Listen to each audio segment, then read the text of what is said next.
రాత్రి బిర్యానీ తిని పడుకున్నాక మొహం పొద్దున్నే వాపు వచ్చినట్టుగా ఉంటుంది. అబ్జర్వ్ చేశారా? Welcome viewers, welcome to Crowns Aesthetic Solutions. నేను మీ డాక్టర్ దీప్తి. టైం దొరకట్లేదండి లాంగ్ వీడియోస్ చేద్దాము అంటే, బట్ మళ్ళీ ఒక మంచి టాపిక్తో ముందుకు వచ్చాను. వీకెండ్ అంటే బిర్యానీ, వీక్ డేస్లో కూడా 2-3 సార్లు బిర్యానీలు తినేవాళ్ళు మనలో చాలామందే ఉన్నారు. బిర్యానీ అనేది నిజంగా ఒక ఎమోషన్. ముఖ్యంగా మన హైదరాబాదీస్కి అయితే బిర్యానీ బిర్యానీ బిర్యానీ. హాస్టల్లో ఫుడ్ నచ్చక బయట వెళ్ళి తినాలనుకుంటే బిర్యానీ, ఫ్రెండ్స్ పార్టీ అంటే బిర్యానీ, సండే అంటే బిర్యానీ. బిర్యానీకి ఒక కల్చరల్ సిగ్నిఫికెన్స్ మాత్రమే కాదు, యూత్లో చాలా చాలా మంచి క్రేజ్ ఉంది. సో ఈ బిర్యానీని వారంలో 2-3 సార్లు తినడం, వారంలో ఒకసారి తినడం అవసరమా? ముఖ్యంగా బట్టతల సమస్యలతో బాధపడుతున్న వాళ్ళకి ఈ బిర్యానీ రెగ్యులర్గా తినడం అనేది మైనస్ అనే చెప్పుకోవాలి. సో మరీ తినాలనుకున్నప్పుడు నెలకు 1-2 సార్లు మితంగా టంగు కోసం తినండి, బొజ్జ కోసం కాదు అని చెప్తూ ఉంటాను నేను. సో ఈ బిర్యానీ గురించి మనం కొన్ని డిస్కస్ చేద్దాం. ఎందుకు వద్దు, స్పైసెసా, అందులో ఉన్న ఫ్యాటా ఏంటి, దాని గురించి మనం ఈరోజు మాట్లాడుకుందాం. అయితే బిర్యానీలో వాడే స్పైసెస్లో యాంటీ ఆక్సిడెంట్స్ ఉంటాయి, మంచిదే. ఫ్యామిలీ బాండింగ్కి, సోషల్ గ్యాదరింగ్స్కి, పార్టీస్కి, ఎమోషనల్ కనెక్షన్స్కి ఫుడ్ అనేది చాలా బాగా హెల్ప్ చేస్తుంది. ఎవరి మనసైనా గెలుచుకోవాలంటే ఫుడ్ త్రూ ఖచ్చితంగా గెలుచుకోవచ్చు, స్పెషల్గా బిర్యానీ పెట్టినప్పుడు. అయితే బిర్యానీలో ట్రాన్స్ ఫ్యాట్స్ ఎక్కువగా ఉంటాయండి, అది మెయిన్ ప్రాబ్లం. ఫ్యాట్ కంటెంట్ ఎక్కువ ఉంటుంది, ఇది హై క్యాలరీ ఫుడ్ కనుక అ బిగ్ నో.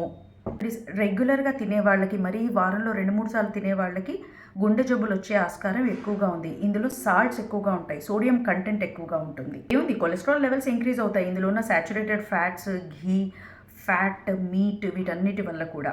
ప్రోటీన్ సంగతి అంటారా? ఎస్, ప్రోటీన్ కూడా ఉన్నది, కానీ ప్రోటీన్ కంటే ఎక్కువగా మిగతా ఈ బాస్మతి రైస్, దాంట్లో వేసే నూనె, ఘీ, వాడే సామాగ్రి. ఒకప్పుడు నేను జిమ్కి వెళ్ళినప్పుడు జిమ్లో మాస్టర్ అనేవాళ్ళు అనమాట, నిన్న నైట్ బిర్యానీ తిన్నారు కదా, మొహం ఏంటి అంత ఉబ్బింది, నేను రైసే తక్కువ తినమన్నాను, మీరు బిర్యానీ తిన్నారని. ఈయన ఎలా కనిపెట్టాడబ్బా అనుకునేదాన్ని. వాటర్ రిటెన్షన్ అనేది ఎక్కువగా ఉంటుంది, అది పడుకున్నప్పుడు మన మొహంలోకే వచ్చి చేరుతూ ఉంటుంది అనమాట. అందులో ఉన్న స్పైసెస్ కూడా కొద్ది వరకు యాంటీ ఆక్సిడెంట్ ప్రాపర్టీస్ ఉన్నా కూడా ఇన్ఫ్లమేటరీ ప్రాపర్టీస్ కలవై ఉంటాయి. అధిక స్థాయిలో వాడతారు కదా, అంతంత రైస్ వండినప్పుడు, అంతంత నాన్ వెజ్ వండినప్పుడు దాని స్మెల్, దాని అరోమా మంచిగా రావాలి అంటే ఎక్కువ స్పైసెస్ వేస్తారు. తద్వారా ఇన్ఫ్లమేటరీ ప్రాపర్టీస్ పెంచుతాయి ఇందులో వాడే స్పైసెస్. చాలా చాలా ఇంగ్రీడియంట్స్ వాడేస్తారు. పుదీనా, కొత్తిమీర, మిరియాల పొడి, ధనియాల పొడి, గరం మసాలా పొడి, చెక్క, లవంగ, బిర్యానీ ఆకు, బిర్యానీ లీఫ్, ఘీ, ఇంకా చాలా ఫ్రైడ్ ఆనియన్స్, ఇవన్నీ ఎక్కువ స్టఫ్ వేసేసరికి, ఎక్కువ ఇంగ్రీడియంట్స్ని అందులో జత చేర్చేసరికి కొన్ని అధిక స్థాయిలో మనకు పడకపోవచ్చు. కొంతమంది గ్లూటెన్ సెన్సిటివ్ ఉన్నట్టుగా, లాక్టోజ్ ఇంటాలరెన్స్ ఉన్నట్టుగా మనకి కొన్ని ఇంగ్రీడియంట్స్ అతిగా తీసుకున్నప్పుడు కూడా ఇన్ఫ్లమేటరీ ప్రాపర్టీస్ పెరిగే ఛాన్సెస్ ఉన్నాయి. సో బిర్యానీలో ఎక్కువ మోతాదులో సరుకును వాడుతూ ఉంటారు, సామాగ్రి వాడుతూ ఉంటారు కనుక అవి కూడా ఇన్ఫ్లమేషన్కి కారణాలు. మార్నింగ్ పఫీనెస్కి, ఫేస్ పఫీగా అవ్వడానికి కారణం. ఆబ్వియస్లీ ఇందులో వాడే రైస్, మరి బాస్మతి రైస్ కానివ్వండి, వైట్ రైస్ కానివ్వండి, ఇన్సులిన్ స్పైక్స్ని ఎక్కువగా కలుగజేస్తుంది, తద్వారా ఇన్ఫ్లమేషన్ పెరుగుతుంది. ఇన్సులిన్ రెసిస్టెన్స్కి కారకాలు ఇవన్నీ కూడా, తద్వారా ఇన్ఫ్లమేషన్ని ఇవన్నీ ప్రమోట్ చేస్తూ ఉంటాయి కనుక మనం పొద్దున్న లేవగానే ఫేస్ పఫీగా అవుతూ ఉంటుంది. సో రాబోయే కాలంలో రిస్క్స్ ఏంటి అంటే cardiovascular diseases, blood pressure, diabetes, obesity, acne, hair fall, ఇవన్నీ కూడా. సో గట్ మైక్రోబయోమ్ కూడా కొద్దిగా డిస్టర్బ్ అవుతూ ఉంటాయి. అందులో జరిగే తేడాల వల్ల కూడా పొట్టలో కాస్త నెక్స్ట్ డే నేను తిన్నది నాకు అరగలేదు అంటూ ఉంటారు చాలామంది. రెగ్యులర్గా తినేవాళ్ళు ఈ మాట అనకపోవచ్చు, ముఖ్యంగా బయట హోటల్స్లో తినేవాళ్ళు, late night, midnight biryanis, early morning 4 AM biryanis తినేవాళ్ళలో ఈ ప్రాబ్లం ఉంటూ ఉంటుంది.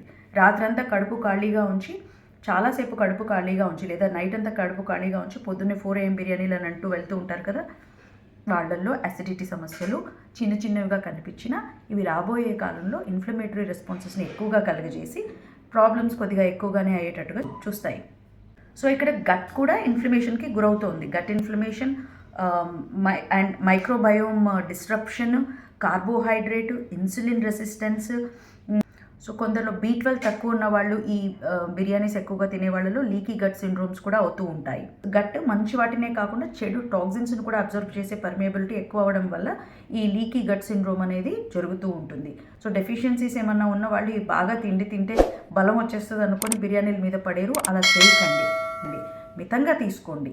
ఇందులో ఉన్న హై సోడియం కంటెంట్ వల్ల డీహైడ్రేషన్ అవుతూ ఉంటుంది. బిర్యానీలు 2-3 రోజులకోసారి బిర్యానీలు తినే వాళ్ళల్లో అవసరమైన ఎసెన్షియల్ న్యూట్రియంట్ అబ్జార్ప్షన్ అనేది తగ్గిపోతుంది తీసుకోవట్లేదు కనుక. జనరల్గా మనం కొంత చికెన్ తింటే దానికి 3 ఇంతలు ఫైబర్ తినాలి, మనం అలా చేయట్లేదు. దానికి తోడు బిర్యానీని యాడ్ చేసుకుంటున్నాము, సో దానికి వెజిటబుల్ ఇంటేక్ కూడా తక్కువ అవుతూ ఉంటుంది.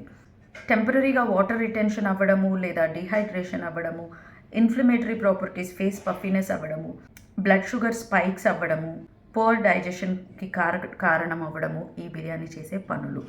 సో ఒకవేళ తప్పలేదు బిర్యానీ తినాల్సి వచ్చింది ఎప్పుడో ఒకప్పుడు కానీ తిన్నప్పుడు ఒకటి గుర్తుపెట్టుకోండి, ఈ బిర్యానీస్ లాంటి హై క్యాలరీ ఫుడ్ తినేటప్పుడు గంట ముందు కొంచెం కీర దోసకాయ, క్యారెట్ లాంటివి ఫైబర్ 1 అవర్ ముందు తీసుకోండి. ఇవి నెక్స్ట్ తిన్నాక అయ్యే గ్లూకోజ్ స్పైక్స్ని కంట్రోల్లో పెడతాయి. అలాగే stay hydrated throughout the day. Biryani తిన్నాక కూడా రోజంతా కూడా herbal teas, green tea, warm water consumption ఇవి చాలా ఇంపార్టెంట్. ఒక పూట బిర్యానీ తింటే మరో పూట పస్తులు ఉండడము లేదా ఇలాంటి లిక్విడ్ డైట్ మీద ఉండడం మంచిది, లేదా ఫైబ్రస్ డైట్, వెజిటబుల్ ఇంటేక్ని ఈవినింగ్ టైం తీసుకోవడం మంచిది. అలాగే బిర్యానీస్ తింటే మధ్యాహ్నం పూట మాత్రమే తినండి, రాత్రులు తినేసి రెస్ట్ తీసుకోవడం అనేది మంచిది కాదు.